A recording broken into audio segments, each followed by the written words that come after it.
Hi everyone, welcome to And Here We Share. Love language. Siapa yang sudah pernah mendengar istilah ini? Love language atau bahasa Indonesianya bahasa cinta semakin sering diperbincangkan di media sosial. Berdasarkan observasi saya dan seorang teman, bahasa cinta ini biasanya dihubungkan dengan ketahanan hubungan antar individu, umumnya hubungan romantis. Nyatanya, terdapat banyak hal atau variabel yang dapat mempengaruhi ketahanan atau resiliensi dari suatu hubungan, dan tentunya bukan hanya love language semata. Lantas, apakah love language menjadi hal yang paling penting dalam suatu hubungan? Lalu, bagaimanakah love language dapat berpengaruh dalam suatu hubungan? Dan apakah love language ini hanya berlaku pada hubungan romantis saja, atau ternyata dapat berlaku juga dalam hubungan lain? Yuk simak And Here We Share episode 4 kali ini. Halo teman-teman semua, semoga semuanya sedang berada dalam keadaan yang baik dan selamat datang di episode keempat dari And Here We Share. Semoga teman-teman belum bosan ya melihat And Here We Share tiap hari Sabtu. Nah, hari ini kita akan membahas mengenai love language atau bahasa cinta yang selama masa pandemi ini kayaknya cukup sering ya diperbincangkan gitu oleh orang-orang karena katanya dapat mengawetkan hubungan selama pandemi gitu, dapat mempertahankan hubungan selama pandemi. Nah, di sini telah hadir juga seorang speaker yang secara pribadi sudah sangat sering bekerja sama dengan aku di kegiatan organisasi, terus sering juga kita diskusi masalah perkuliahan, dan sering juga bercerita tentang masalah lain gitu.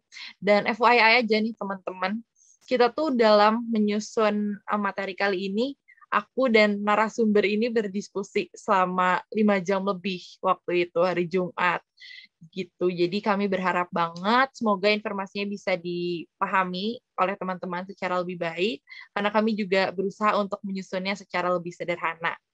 Nah, without any further nananunu, mari kita kenalan dulu dengan Natasha sebagai speaker di hari ini.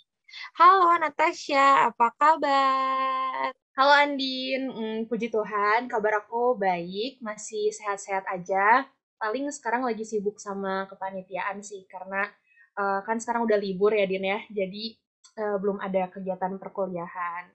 Nah, kalau Andin sendiri, gimana kabarnya Din?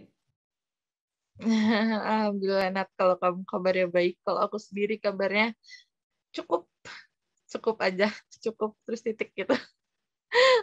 Pertama-tama Nat, aku mau ngucapin dulu nih terima kasih banyak karena sudah meluangkan waktu dan juga bersedia untuk berbagi sebagai speaker di episode keempat dari And Here We Share kali ini. Dan sekarang sebelum kita jump in ke materinya, kita bahas tentang love language ini. Aku mau mempersilahkan dulu Nanat untuk mempromosikan suatu hal atau suatu project yang sekiranya Nanat sedang kerjakan kepada teman-teman semua. Silakan Nat.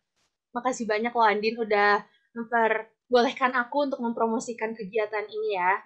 Jadi seperti yang mungkin teman-teman dari Fakultas Psikologi Universitas Kristen Maranatha tahu, di tahun ini itu aku kebetulan diberikan kepercayaan untuk memegang satu buah kegiatan Kima.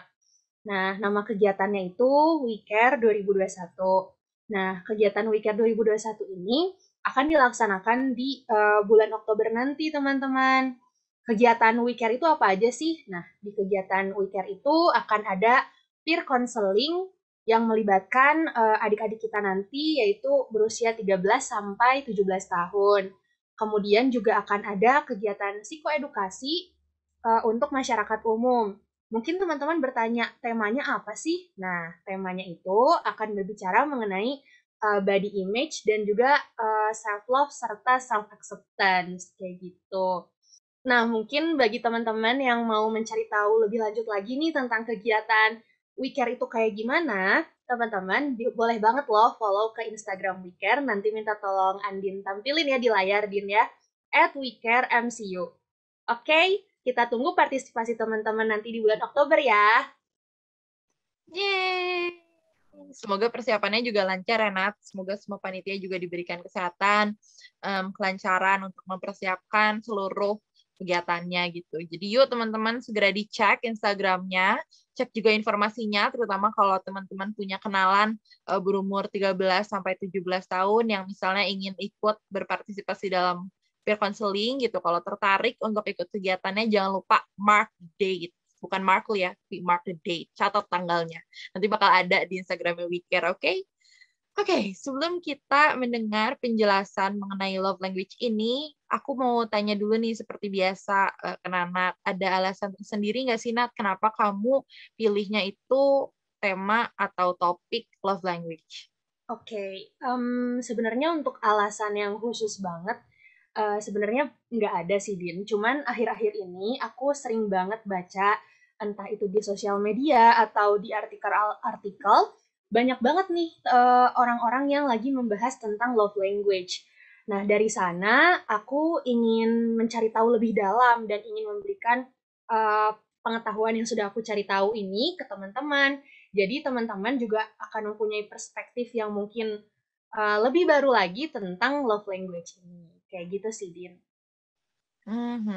Berarti sepertinya ada bagian-bagian yang harus diluruskan atau sekiranya harus dilengkapi gitu ya dari sumber bacaan yang memang valid dari orang yang memang mencetuskan tentang konsep ini juga gitu. Karena selama ini mungkin penjelasan dari orang-orang di media sosial atau beberapa selebgram ya Nat, kalau kita berdua lihat, itu mungkin kurang mencakup penjelasan atau konteks keseluruhan terkait love language ini sendiri. Oke, baiklah kalau begitu, karena materi hari ini cukup padat, jadi tanpa berlama-lama lagi kita langsung simak penjelasan dari Natasha tentang definisi love dan juga definisi love language. Silakan, Nat. Oke, Din. Nah, mungkin sebelum kita pelajari tentang love language itu apa, di sini aku mau teman-teman dan aku sendiri berangkat dari definisi love itu sendiri. Nah, kita mungkin sering mengalami love ya, cuman mungkin bertanya-tanya sebenarnya cinta itu seperti apa sih? Apa sih love itu? Nah, jadi ada salah satu tokoh dari psikologi namanya Bapak Sternberg yang mencetuskan definisi love pada tahun 1986. Nah, menurut beliau, love itu adalah seperangkat emosi dan tingkah laku yang ditandai dengan adanya intimacy, passion, dan juga komitmen. Nah, jadi mungkin kalau salah satu dari 3 aspek tersebut gak ada, mungkin itu bukan love ya. Nah, kemudian dari definisi Bapak Sternberg tersebut, ada 2 orang peneliti, namanya Langslat dan Van Strien. Nah, mereka itu melanjutkan kembali nih definisi love. Menurut mereka, love itu melibatkan kepedulian, kedekatan, perlindungan, ketertarikan, rasa kasih sayang atau afeksi, serta kepercayaan. Nah, love itu juga dapat bervariasi dalam intensitasnya, serta dapat berubah seiring waktu. Kemudian, love juga berkaitan dengan serangkaian emosi positif, seperti kebahagiaan, excitement, kepuasan hidup, dan juga euforia. Namun, teman-teman, seperti yang sudah kita ketahui, ternyata love juga dapat mengarah pada emosi negatif loh, seperti rasa cemburu dan juga stres. Nah, mungkin setelah teman-teman tahu tentang love ini, baru saya akan memberikan definisi tentang love language. Jadi, love language ini juga sebuah istilah yang dicetus pada tahun 1992 oleh seorang penulis buku dan juga konselor pernikahan. Namanya Dr. Gary Chapman. Nanti mungkin selanjutnya saya akan memanggilnya dengan Bapak Chapman ya, biar lebih familiar terdengarnya. Nah, beliau ini mencetuskan love language itu sebagai bagaimana cara individu menyampaikan, mengekspresikan, dan atau memahami cinta kepada individu lainnya. Nah, love language ini juga dapat diaplikasikan ke berbagai jenis hubungan, teman-teman. Jadi bukan hanya hubungan pacaran atau antar pasangan saja, tapi juga bisa ke hubungan keluarga, pertemanan, dan juga hubungan romantis yang tadi, yang pacaran itu. Seperti itu, Din. Oke, terima kasih Natasha atas penjelasannya. Nah, ingat ya teman-teman, dari definisinya aja, di dalam cinta itu terdapat kepedulian, tadi yang sudah disampaikan, kedekatan, perlindungan, ketertarikan, rasa kasih sayang ataupun ada afeksi gitu ya, dan juga kepercayaan. Jadi teman-teman kalau misalnya ada yang sedang menjalin hubungan cinta dengan seseorang, namun teman-teman merasa sebaliknya, teman-teman bisa refleksi lagi nih, bisa lihat lagi, bisa dipikir-pikir ulang apakah itu benar cinta atau jangan-jangan itu hanya mengatasnamakan cinta, kayak gitu. Dan reminder selanjutnya, berarti love language ini gak hanya dapat diaplikasikan untuk hubungan romantis atau pada pasangan yang menjalin hubungan romantis saja gitu, tapi bisa juga kepada partner kerja ataupun pada keluarga dan juga teman gitu. Nah, tadi aku juga dengar Natasha sempat bilang nih tentang cara individu mengekspresikan cinta kepada individu lainnya. Nah, menurut Bapak Chapman tadi yang sudah disampaikan ya, Bapak Chapman, ada berapa sih love language itu dan apa saja? Boleh nggak Nat diceritain dikit gitu terkait macam-macam love language ini? Oke, boleh banget dong, Din. Nah, jadi menurut Bapak Chapman ini ada 5 love language, teman-teman. Nah, sambil aku menjelaskan tentang masing-masing dari love language ini, teman-teman boleh lihat di description box ada tertera link handout. Di sana teman-teman juga boleh sambil membaca dan juga sambil mendengar ya. Jadi bisa lebih jelas lagi, teman-teman. Oke, jadi dimulai dari yang love language yang pertama itu namanya words of affirmation. Nah, words of affirmation ini merupakan salah satu bentuk ungkapan cinta atau expression of love melalui komunikasi verbal atau kata-kata verbal yang sifatnya itu suportif, mendukung, menyemangati, dan juga mengapresiasi. Nah, jika seseorang memiliki bahasa cinta words of affirmation, maka mereka akan merasa dihargai, akan merasa dicintai jika mereka diberikan kalimat-kalimat sederhana yang sifatnya mendukung dan menyemangati mereka. Nah, kenapa ya kok bisa ada orang yang memiliki bahasa cinta words of affirmation dan kenapa mereka bisa merasa dicintai hanya dengan kata-kata yang menyemangati dan lain-lain itu? Nah, jadi ada salah satu ilmuwan psikologi namanya Bapak William James, lagi-lagi bapak-bapak ya. Bapak William James ini berkata bahwa manusia itu memiliki kebutuhan yang paling dalam atau the deepest human needs untuk merasa dihargai. Jadi kita semua ini punya kebutuhan dasar untuk merasa dihargai, merasa diapresiasi, dan lain-lainnya. Seperti itu. Nah, selanjutnya ada bahasa cinta yang kedua, yaitu namanya quality time. Nah, bahasa cinta ini atau love language ini merupakan salah satu bentuk ungkapan cinta yang diekspresikan dengan cara memberikan perhatian penuh atau undivided attention kepada individu lain. Nah, seseorang dengan love language ini akan mengutamakan quality over quantity. Nah, jadi mereka akan merasa dicintai dan merasa dihargai jika kita sebagai pasangan mereka itu ada dan fokus kepada mereka. Nah, mereka juga bisa merasakan sedih atau sakit hati ketika mereka tidak didengarkan dan atau mereka diabaikan. Seperti itu. Ayo teman-teman, dari dua love language ini ada yang merasa aku banget nih gitu, ada nggak? Oke, lanjut ya ke love language yang ketiga. Love language yang ketiga ini namanya receiving gifts. Nah, jadi receiving gifts ini merupakan salah satu bentuk ungkapan cinta yang diekspresikan dengan cara memberikan atau menerima hadiah. Nah, seseorang dengan love language ini akan merasa bahwa kegiatan saling memberikan hadiah itu merupakan simbol dari cinta dan kasih sayang, teman-teman. Tapi perlu diperhatikan bahwa mereka itu tidak hanya menghargai hadiahnya itu aja, namun waktu dan usaha yang diberikan oleh si pemberi hadiah kepada mereka. Nah, mereka juga tidak mengharapkan adanya hadiah yang besar atau hadiah yang mahal, tapi mereka lebih menghargai hal-hal apa sih yang ada di belakang hadiah tersebut yang menarik bagi mereka gitu. Jadi love language ini itu lebih berbicara tentang what is behind the gift that appeals to them. Kayak gitu.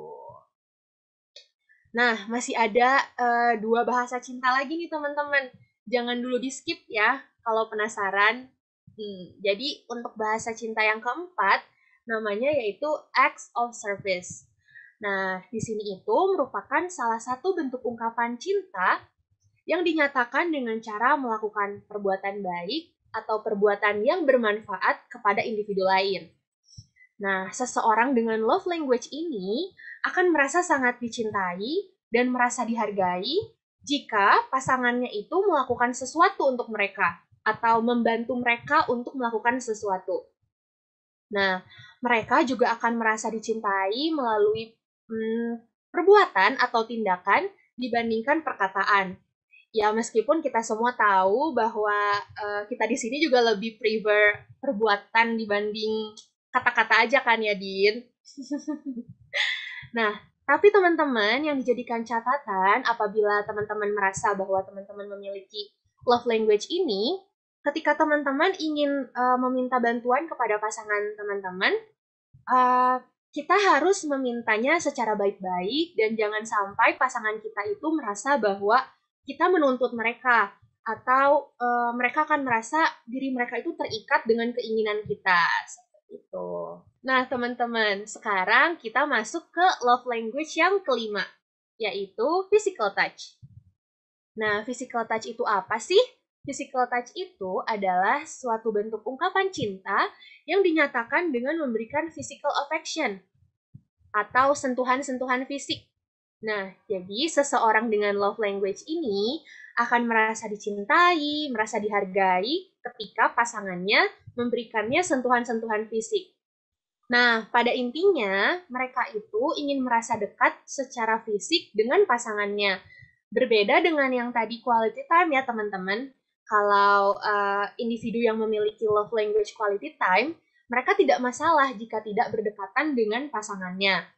Yang terpenting bagi mereka adalah waktu kebersamaannya. Jadi kayak kalau misalnya video call pun mereka tidak masalah, yang penting pasangannya itu memberikan perhatian yang penuh kepada mereka. Nah, berbeda nih kalau physical touch, mereka ingin dekat dengan pasangannya. Nah, jadi teman-teman, jika individu ini memiliki bahasa cinta atau love language physical touch, mereka itu bisa merasa kesepian atau merasa tidak dicintai jika pasangannya itu tidak menyentuh mereka. Maksudnya mungkin tidak menggenggam tangan mereka ketika lagi berjalan atau tidak mengelus-elus kepala mereka ketika mereka lagi butuh semangat mungkin, seperti itu. Nah, namun teman-teman, ada hal yang perlu di-highlight atau dijadikan sebagai catatan jika individu ini memiliki love language physical touch.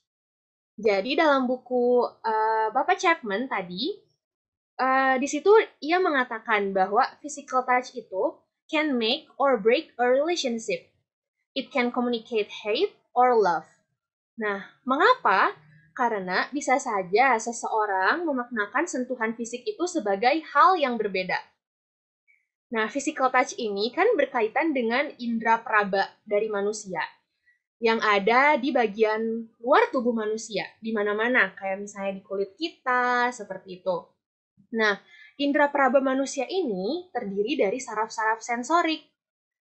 Ketika indera peraba tersebut diberikan stimulasi berupa sentuhan atau mungkin tekanan, maka saraf sensorik itu akan membawa impuls ke dalam otak kita. Nah, di sana otak kita nanti akan memaknakan apa sih yang menyentuh kita tadi? Apakah sesuatu yang lembut atau sesuatu yang kasar? Apakah sesuatu yang menyakitkan atau sesuatu yang hangat, sesuatu yang dingin, atau sesuatu yang kita dapat maknakan sebagai loving or hostile. Seperti itu. Jadi, jika teman-teman merasa bahwa pasangannya ternyata memiliki love language physical touch, kita harus berhati-hati ya teman-teman. Jangan sampai pasangan kita memaknakan sentuhan fisik dari kita itu sebagai hal yang berbeda. Sudah, Din, seperti itu untuk 5 love language-nya. Nah, teman-teman ternyata sama ya kayak balonku, love language juga ada 5 gitu. Tapi teman-teman diharapkan selain mendapatkan definisinya, teman-teman juga bisa memperhatikan catatan-catatan yang tadi udah disampaikan oleh Nanat gitu untuk berhati-hatilah dalam berperilaku juga kepada pasangan kita gitu ya. Nah, sekarang karena kita tadi udah bahas 5 love language juga, gimana sih Nat caranya untuk mengetahui love language yang kita miliki atau misalnya yang pasangan kita miliki? Oke. Nah, yang pertama itu, kita harus mengenali love language dari diri kita terlebih dahulu, baru pasangan kita. Nah, caranya sebenarnya cukup mudah ya teman-teman. Kita harus menanyakan kepada diri kita sendiri beberapa pertanyaan berikut. Yang pertama, perilaku atau perkataan pasangan seperti apa sih yang biasanya menyakiti kita? Yang kedua, hal apa yang paling sering kita minta kepada pasangan kita sebagai bentuk bahwa kita merasa dicintai atau merasa dihargai? Yang ketiga, cara apa yang biasanya kita tunjukkan sebagai bentuk ekspresi cinta kita kepada pasangan kita? Nah, ketika teman-teman telah berhasil menjawab pertanyaan-pertanyaan tersebut, nanti teman-teman mungkin bisa saja sudah mengarah ke salah satu dari kelima love language tersebut. Atau mungkin teman-teman malah bisa mengurutkannya sendiri. Nah, teman-teman, setelah kita berhasil menjawab ketiga pertanyaan tersebut, sekarang giliran teman-teman untuk mencari tahu love language dari pasangan teman-teman. Caranya gimana? Kita bisa meminta mereka untuk menjawab ketiga pertanyaan yang tadi, namun dari sudut pandang mereka, seperti itu. Atau jika teman-teman merasa hal tersebut memerlukan effort lebih, teman-teman bisa kok ikut kuis yang disediakan di website www.5lovelanguages.com/quizzes. Nanti Andin boleh tolong ditaruh ya di layarnya.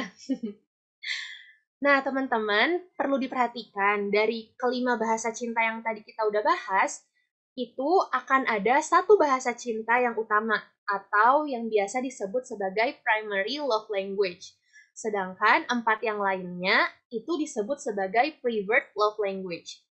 Jadi, artinya dalam diri masing-masing individu itu kita memiliki kelima love language tersebut.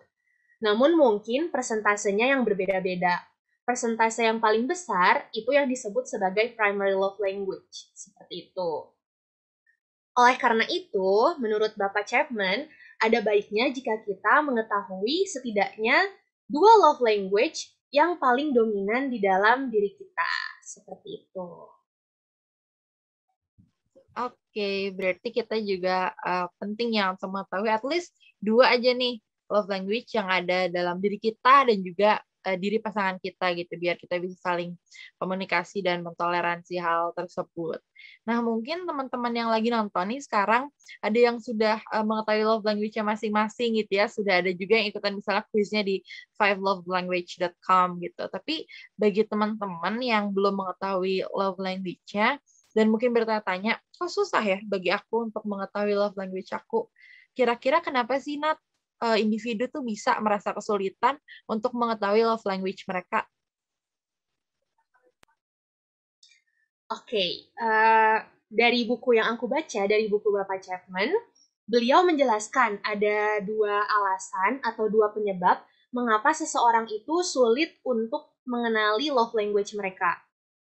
Yang pertama itu, ketika seseorang hampir selalu dikelilingi oleh orang-orang yang memberikannya afeksi, yang memberikannya kasih sayang, sehingga love tank atau tangki cinta, jadi coba teman-teman bayangkan di sini ada tangki cinta gitu, tangki cinta orang tersebut itu selalu penuh, karena mungkin dari kecil mereka selalu diberikan kasih sayang oleh orang-orang di sekitar mereka.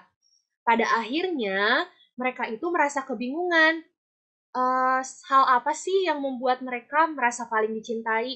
Jadi mereka itu tidak bisa menjawab hal itu karena ya tadi orang-orang selalu memberikan mereka kasih sayang seperti itu. Nah, yang kedua, ketika seseorang berada di dalam lingkungan yang tidak pernah memberikannya afeksi. Jadi love tank yang tadi itu atau tangki cintanya itu selalu kosong teman-teman atau kering.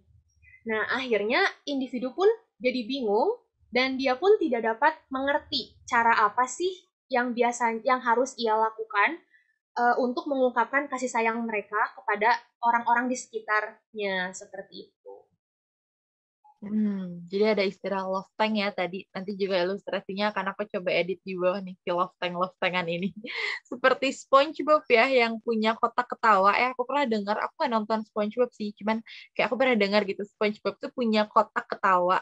Nah, mungkin kita juga punya love tank atau tangki cinta ini yang bisa aja full, atau bisa aja bahkan kering gitu tadi kalau diumpamakan oleh Natasha. Nah, sekarang kita akan membahas manfaat apa sih gitu, manfaatnya dari mengetahui love language kita dan juga pasangan kita. Nah, ketika kita telah mengetahui love language kita dan love language pasangan kita atau orang-orang di sekitar kita, akan ada banyak manfaat loh teman-teman. Salah satu manfaatnya aku kutip dari buku Bapak Chapman. Jadi beliau mengatakan bahwa memahami love language ini adalah cara yang paling sederhana bagi kita untuk meningkatkan kualitas hubungan kita dengan orang-orang di sekitar kita atau dengan pasangan kita. Nah, kita akan merasa dihargai, merasa dimengerti, dan merasa dicintai oleh pasangan kita. Begitu pula dengan pasangan kita. Mereka juga akan merasa dihargai, dimengerti, dan dicintai oleh kita. Nah, pada akhirnya, hubungan tersebut akan mengarah pada hubungan yang bahagia atau hubungan yang sehat. Atau biasa juga dalam bahasa Inggris, happy and healthy relationship. Seperti itu. Oke. Nah, sekarang mungkin teman-teman juga selain manfaat, ada rasa penasaran juga nih, Nat. Apakah love language ini bisa berubah atau tidak? Nah, teman-teman, untuk menjawab pertanyaan Andin yang tadi, aku akan mulai dari cerita terlebih dahulu ya. Jadi, ketika Bapak Chapman ingin menulis buku Love Language ini, beliau itu ternyata menemukan bahwa setiap orang itu memiliki cara untuk mengekspresikan rasa cintanya atau rasa sayangnya itu secara berbeda-beda antara orang yang satu dengan orang yang lainnya. Oleh karena itu, love language ini akan sangat bervariasi, tergantung dengan siapa kita berhubungan.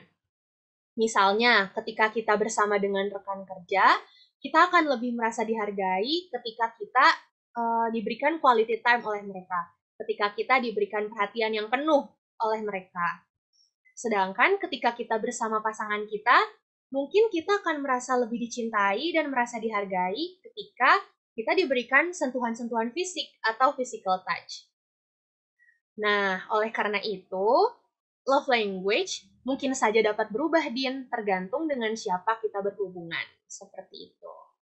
Nah, berarti teman-teman, kalau misalnya kita dengar dari penjelasan yang tadi, love languages ini bisa menyesuaikan sesuai dengan orang yang kita hadapi gitu. Misalnya dengan work partner seperti apa, dengan misalnya teman seperti apa, dengan sahabat dekat itu seperti apa, dengan pacar seperti apa, ataupun misalnya dengan orang tua gitu ya, dengan ibu itu seperti apa gitu ya, Nat.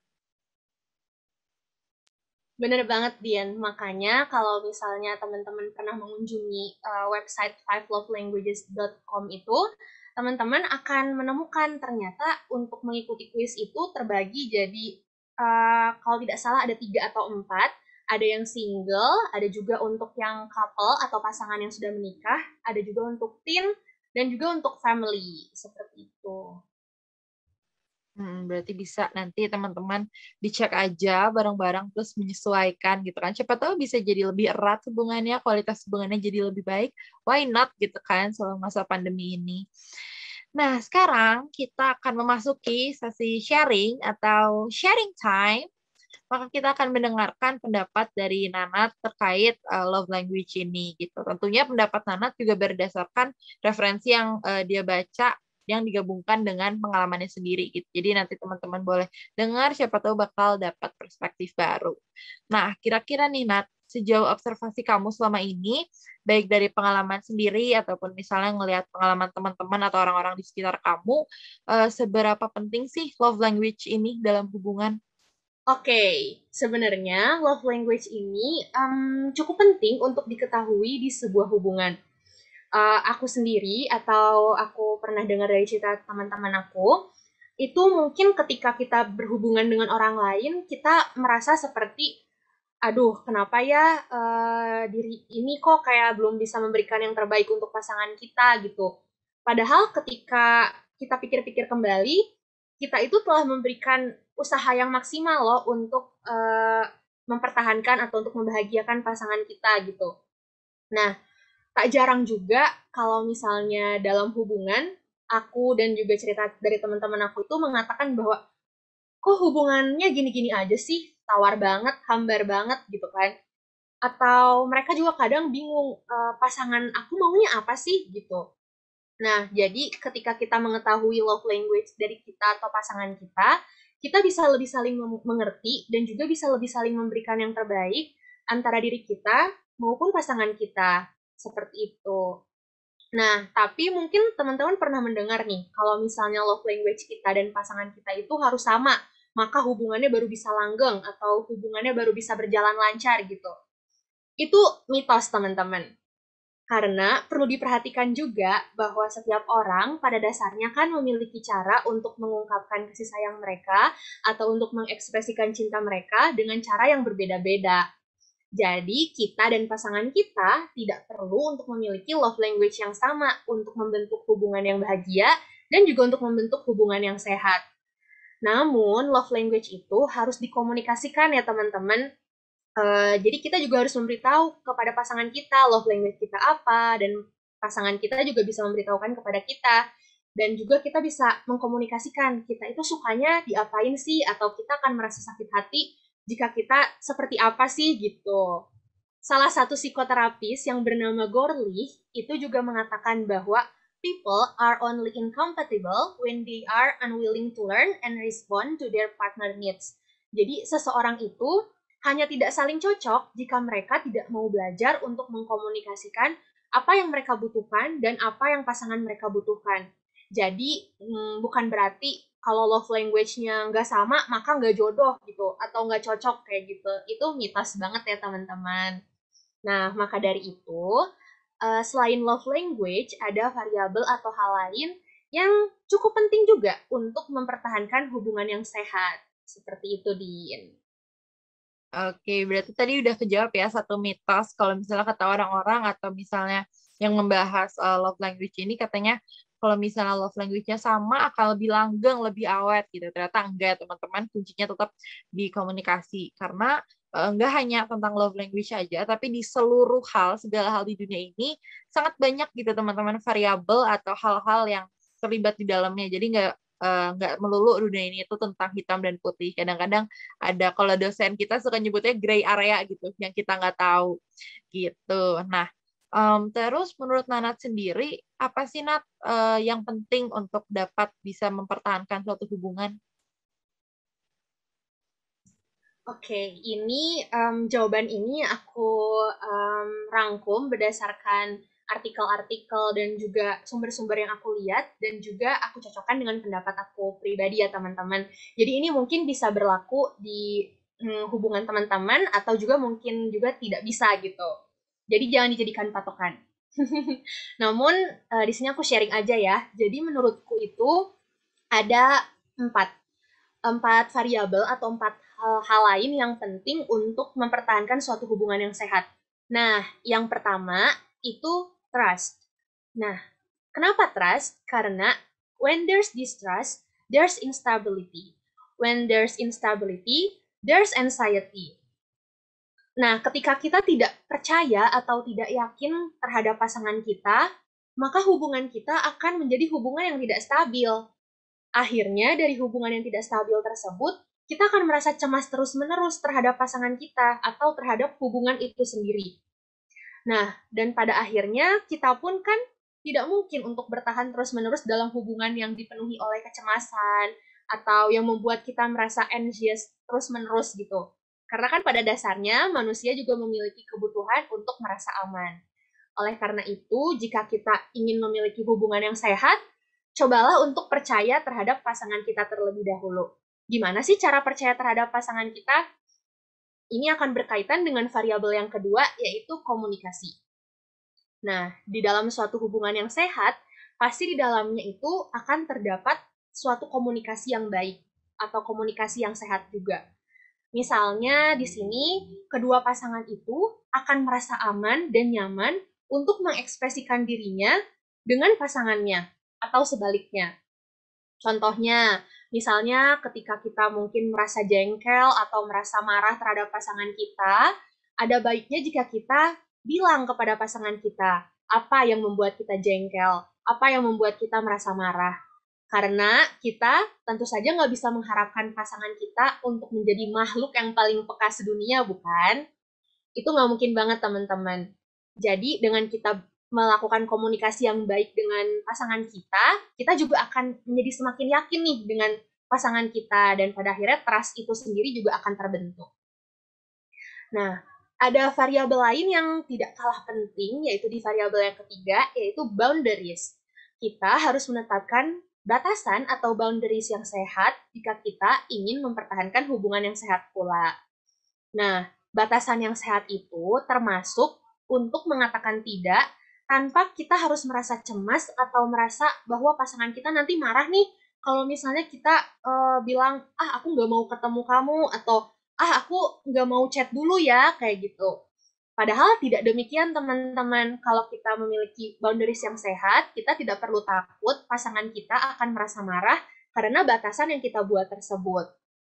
Nah, mungkin teman-teman jadi bertanya-tanya nih, batasan yang sehat itu seperti apa sih? Nah, teman-teman secara gampang bisa menemukan jawabannya dengan bertanya ke diri teman-teman sendiri.